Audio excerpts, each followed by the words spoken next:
Hi, this is our recording of the slides from week 3. Again, this is really meant to be done in a group with more discussion, but this is just really for people who've been in the group and want to go over anything, and also for people who we haven't been able to accommodate um, in the chronic pain groups this time round.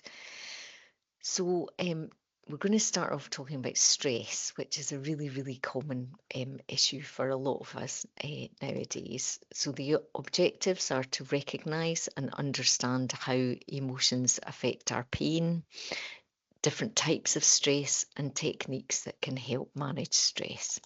So what is stress? Stress is defined by mind as how we feel when we're under pressure or threatened. It usually happens when we're in a situation that we don't feel we can manage or control.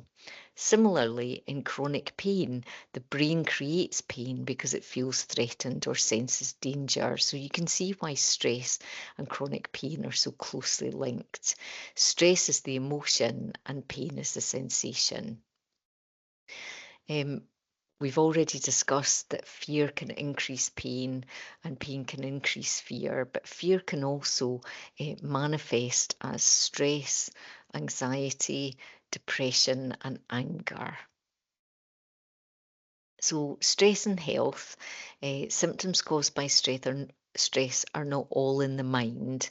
It can cause many physical symptoms such as abdominal pain, joint and muscle pain, headaches, palpitations, memory problems. And long term stress is detrimental to our health and can affect our life expectancy. So, can emotions cause physical symptoms? Absolutely, yes. For example, you might blush when you're nervous, have butterflies in your stomach, wobbly legs if you're up high and you're scared of heights. Basically, our brain and body are joined together. So, mental health and physical health are all just really health. And when a nerve is triggered by the brain, symptoms can occur in any tissue supplied by that nerve. So, how do emotions cause physical symptoms? It's all to do with brain science. So, this is a bit of a complicated slide, but it's really just to give an overview. So, stress triggers this area in your brain called the amygdala, and that's the area of the brain that processes emotions, especially fear and stress. The amygdala then tells the hippocampus to remember what the stressor was so that we can try and deal with it in the future. The prefrontal cortex is the thinker and decision maker, or in other words, the adult in the room. But the problem is that in prolonged stress, the prefrontal cortex starts to get shut out, and our reactions to stress can be less easy to control. And this can also cause that feeling of brain fog. The amygdala sends a message via various sort of different neurotransmitters and chemical messengers to something called the pituitary gland, which then stimulates the adrenal glands to produce stress hormones. So we've discussed you get acute and chronic pain. Again, you can have acute stress, which is actually a good thing. It's there to protect us from harm. Sometimes it can give us the edge if we have to do something that we're a bit nervous about. But the problem is that chronic stress is really bad because you get this overdrive of what we call your sympathetic nervous system. And this leads to your body being in this constant fight or flight mode. So you're always on edge, ready to respond to danger. And it releases adrenaline and cortisol, which are stress hormones, and also some pro inflammatory chemicals, which aren't good for your health. So, our levels of stress really depend on the type of stress and also how we cope with it. We'll come on to different types of stress in a wee minute, but a lot of things can affect how we cope with stress, and it can change, you know, over time. It can be affected by our past experiences, our personality, our age, how fit we are, the support network we have around us, and it can also be affected by our lifestyle. So if we're eating well, sleeping well, moving more, and spending time in nature, will often be more resilient to stress. So different types of stress, past stress, childhood stresses can play a really big part. Self-induced pressure, people pleasing, perfection, you know, perfectionism can increase stress. Life pressures, both past and present. And today's fast pace of life, this societal pressure to always be doing something and achieving things, and a lot of online pressure as well. So, addressing your stress is often the key or one of the keys to start your recovery from pain. And I think, you know, there's really nothing to lose. There are no side effects to trying to alleviate and address stress. And I think sometimes nowadays we're not even aware that we're stressed because it just seems so normal to just be busy and harried a lot of the time. So there are three steps of managing current stressors. One is to work out actually what it is. What is it that's making you feel stressed? Um, and you can try and change the stressor. So sometimes you can reprioritize things or change things. Sometimes that's not possible because the stressor may be something that's out with your control. But then you can try and change the stressee. So try and react differently to the stress or find different ways of dealing with the situation. But the most important thing in all of this is to be kind, compassionate, and patient with yourself.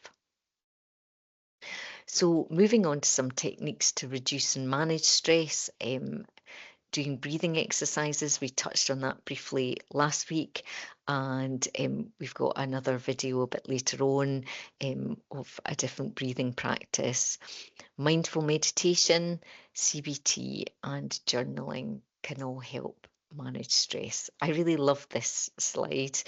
Um, I'm learning how to relax, but I want to be the best at it, which obviously isn't relaxing in any way. So, what meditation really means is just observing our sensations, not trying to achieve anything. You're just sitting and being with yourself, trying not to get caught up in thoughts. If thoughts come along, just recognize that they're there, but don't get caught up in the whole, oh, what am I going to do about that? How does that make me feel? It's just observing these thoughts are there. And again, you're not trying to achieve anything in particular.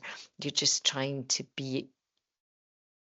uh, be at peace with yourself. I think there's lots of different apps available, and often if people are starting meditation um, for the first time, it's often easier to have a guided app. And I think again, you can't do it wrong. It is what it is, and over time it can become easier. And the other thing is, it might not be for you. Meditation isn't for everyone. So other things are CBT. So cognitive behavioral therapy is a talking therapy that can help you manage your problems by changing the way you think and behave. So to help improve chronic pain, we need to change the way we think about our pain, the way we talk to ourselves, and even the language we use around our pain, which we'll discuss a wee bit later. I think one of the first steps is to notice when negative thoughts about ourselves start to creep in. And then if we notice the thoughts, we can start to change them. So this is a screenshot of our website. If you go to douglasmedicalcentre.co.uk, health information, there's a mental health support button. And if you click on that, there's some crisis information first, and then there's general mental health advice. And the second item there, Silver Cloud, is a website with online CBT courses. And there's an explanation there how you can sign up for them. So journaling, again, is not for everybody. If you are keen to to write some things down. Generally, we suggest you make sure you have protected time where you won't be interrupted. Take a moment, maybe take a few deep breaths before you start writing. Um, Sometimes things you can suddenly find you're writing about things you hadn't expected to, and that can sometimes be quite difficult. So I think allow yourself time just to um, um, what's the word I'm looking for? Sorry. uh, just to take a moment to recover from whatever emotions come up when you're writing. Sometimes having a regular time that you write can be helpful, and I think there's no right or wrong thing. There's no particular way you have to journal. You can write just really whatever seems helpful to you at the time. Some people just destroy every page after they've written it, or some people like to keep it and they can reflect on it afterwards. Again, journaling isn't for everyone. So, again, obviously, this course is all about trying to help manage pain. So, we're just going to go over a few more things that can help recover from chronic pain. So the very first thing is to understand your pain, and I hope by now we've explained this overactive pain alarm system centre in your brain and how that works. If you're still unsure, I suggest you go back and watch the first webinar and also week 2 slides. We've talked about recording exceptions, times when where you don't have pain, or where your pain is less, or your pain is more, or if the pain is moving about. Safety, this is a really big thing. We're trying to calm that oversensitive area in our brain. So feeling safe is really one of the biggest um, and most important things. I think the way we talk about pain can be really negative, and often we focus on what we can't do rather than what we can.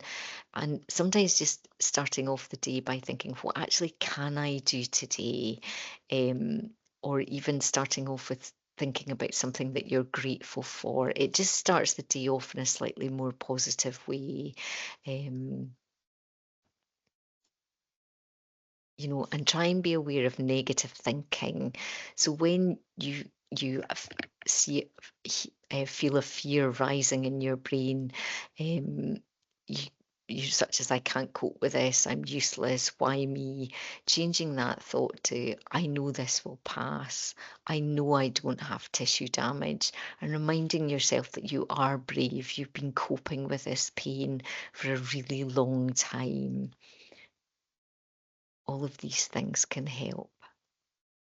So we touched on somatic tracking last week, and again, the most important thing for that, like meditation, is this outcome independence. You're not really trying to achieve anything in particular to try and take a bit of the pressure off yourself. So, as we discussed last time, ideally you should be trying this when your pain is not very high.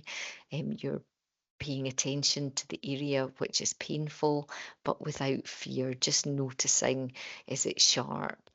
Is it burning? Is it stabbing? Does the pain move around? Does it change as you're focusing on it? And all the time you're sending messages of safety to your brain, saying, I am safe. Um, I know this is not tissue damage that's causing my pain. Again, trying to be really light and curious about your pain, avoiding what we call hawk mode, where you're focusing really intently on your pain, trying to make it change. Again, we're not, you're not sitting there thinking, I'm trying to make my pain go away. You're really doing it just for the exercise, and over time we hope that it really can help reduce your pain. As I said, don't use it when the pain is really severe or you're feeling really stressed or harassed. How long and how often you do it is really entirely up to you. Trust the process. What that really means is that some days you might find this a really helpful exercise, and then other days it doesn't seem as good, it doesn't seem to help as much.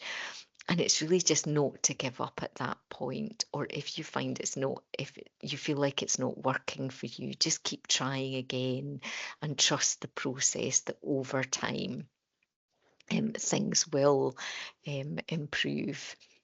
You can also get this thing called an extinction burst. Now, if you imagine your brain has been protecting you by creating this pain for quite often for quite a long time, and all these different exercises hopefully is starting to convince your brain that it doesn't need to do that, but it might have some last minute doubts.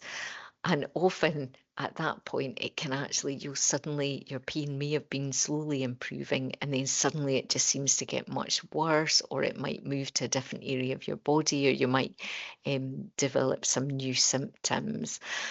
And that's what we call an extinction burst. And there was an experiment done with some rats where they put these rats into a maze. At the end of the maze, there was a lever that they had to press, and when they pressed that, they got some food. And then after they'd learnt that, they stopped always having food. And then they stopped giving them food altogether. So for a while, the rats would go and they would press the lever and nothing would happen, so they'd wander off.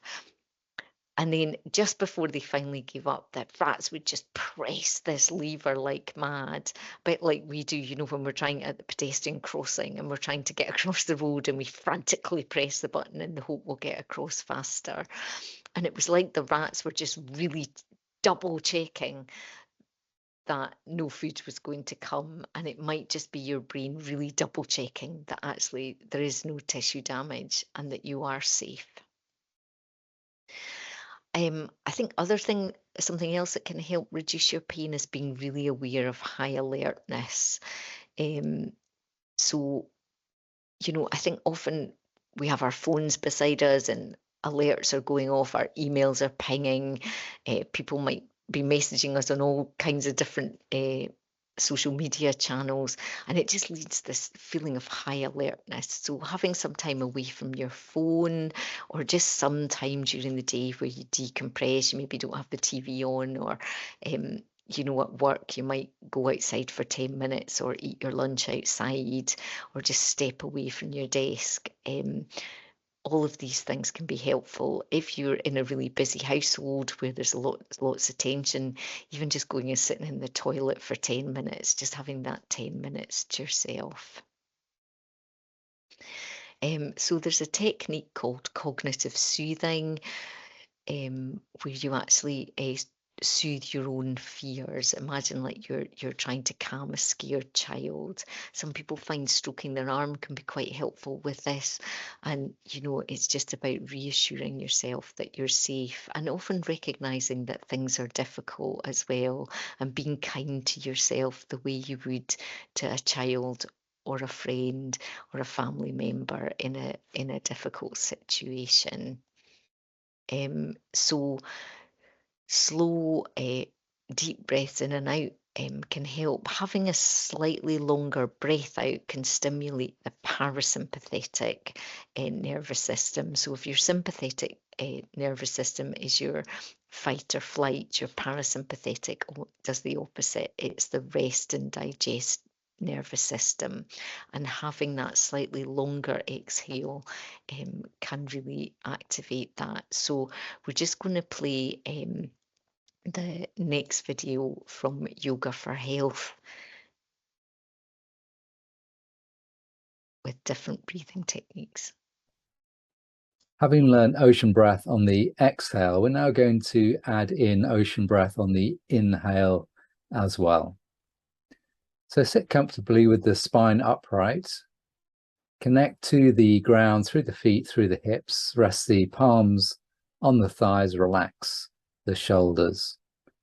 Close the eyes or have the eyes downcast, and take a moment or two to notice all the sensations in your body and to connect to your breath as it is right here, right now.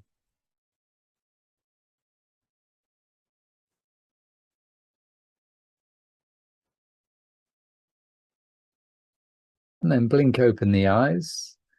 As you'll remember, as we learnt ocean breath on the exhale, we were sighing the breath out through the mouth. Just exaggerating that sound a little bit so the microphone picks it up. And to learn it on the inhale, we're going to do a sigh in through the mouth. So it's a and this is going to be an easy way to locate the area of the throat, which is subtly contracting to create this sighing sound and give you a measure of control over your breath. And ultimately, what we're doing with ocean breath is stretching the breath both on the inhale and on the exhale, with that exhale being noticeably longer than the in-breath.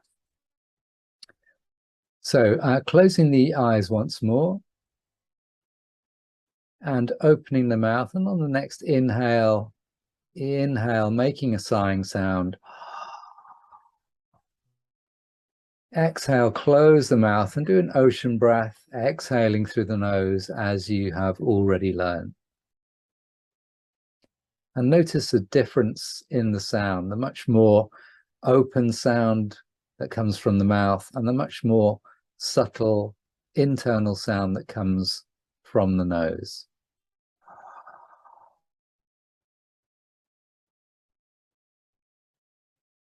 And on the next inhale, making the sighing sound through the mouth, close the mouth halfway through the inhale and allow the breath to transfer to the nose, but keeping that subtle, soft sighing sound happening from the throat.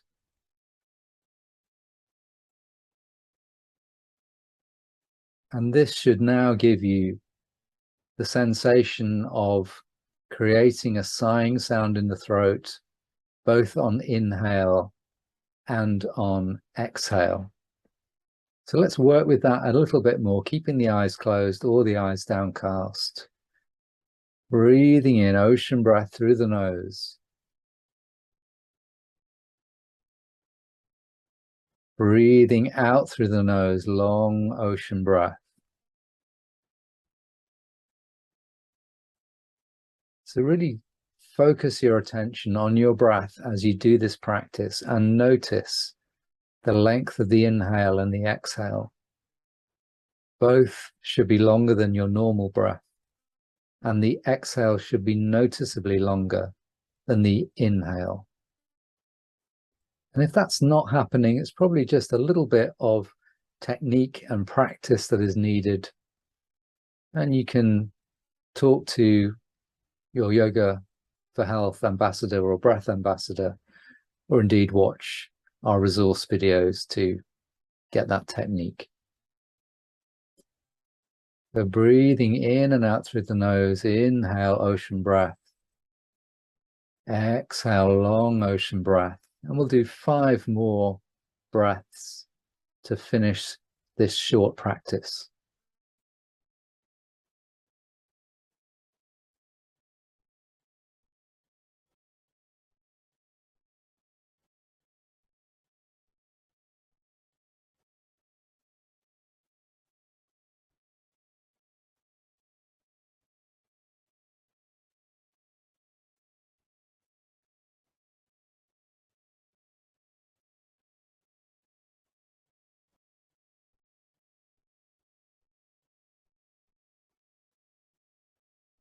And at the end of your 5th breath, take a moment to notice the effects of the practice on you.